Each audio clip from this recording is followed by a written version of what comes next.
Bonjour à tous. Aujourd'hui, on s'attaque à un sujet qui peut sembler complexe, mais qui est absolument essentiel pour quiconque a des intérêts financiers entre la France et Israël. On va décortiquer ensemble la convention fiscale entre les deux pays. C'est la grande question qui revient tout le temps. Quand on perçoit des revenus, que ce soit un salaire, une retraite ou des loyers, d'un pays en vivant dans l'autre, comment s'assurer qu'on ne va pas payer l'impôt 2 fois sur la même somme? Eh bien, la réponse se trouve dans un accord bien précis. Et cette solution, c'est justement cet accord bilatéral. Un traité officiel, noir sur blanc, signé entre la France et Israël. C'est le document de référence qui a été conçu spécifiquement pour clarifier ces situations. Il faut voir cette convention un peu comme un arbitre. Son rôle, c'est de distribuer les cartes et de dire qui, de la France ou d'Israël, a le droit de taxer tel ou tel revenu. Le point crucial à retenir, c'est que les règles de cette convention l'emportent sur les lois fiscales de chaque pays. C'est elle qui a le dernier mot, point final. Et attention, ce n'est pas un petit accord sorti de nulle part. Il a été signé en 1995 et il est en application depuis 1996. Ça lui donne donc une autorité et une solidité qui ne sont plus approuvées. Bon, pour bien piger le fonctionnement de la Convention, il y a un concept de base à maîtriser absolument. C'est la notion de résidence fiscale. C'est vraiment la pierre angulaire de tout le système. Alors, qu'est-ce que ça veut dire être résident d'un État d'après le texte? C'est assez simple. Est considérée comme résidente toute personne qui, selon la loi d'un pays, doit y payer ses impôts à cause de son domicile, de son lieu de séjour principal, bref, de ses liens étroits avec ce pays. Et c'est justement là que les choses peuvent devenir intéressantes. Parce que selon ses propres règles internes, la France pourrait très bien considérer une personne comme résidente fiscale, et Israël aussi, pour la même personne.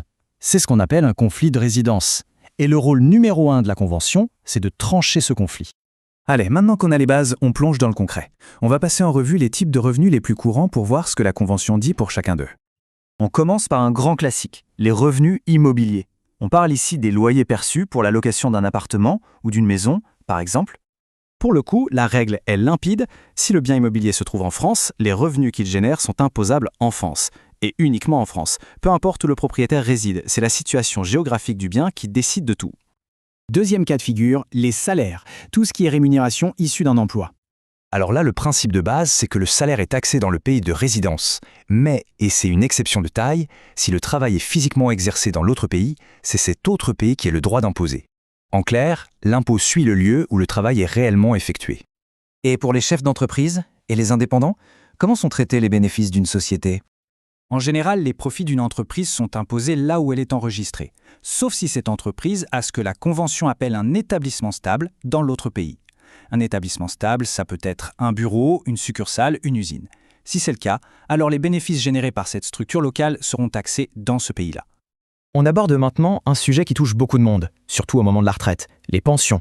Pour les pensions issues du secteur privé, la règle est aussi très simple. Elles sont imposables uniquement dans le pays où la personne qui les reçoit a sa résidence fiscale. Si on vit en Israël et qu'on touche une retraite française, c'est Israël qui imposera cette retraite.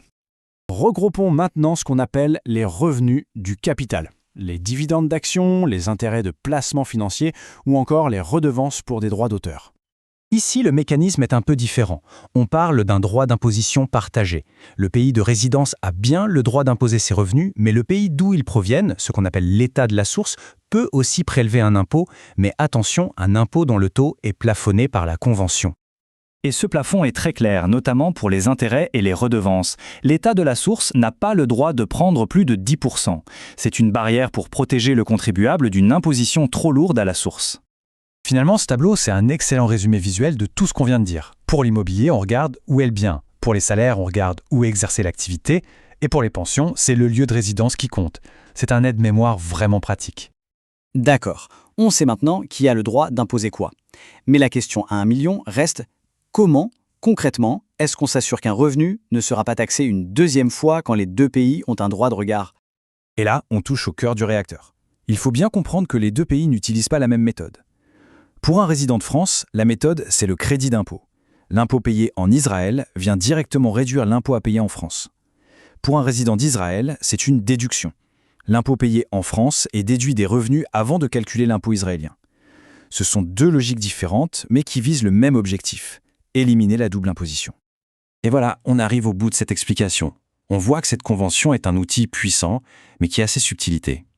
La vraie question à se poser est donc la suivante. Quand on a une situation financière qui est internationale, est-ce que la stratégie fiscale qui l'accompagne l'est tout autant? C'est une réflexion indispensable à avoir.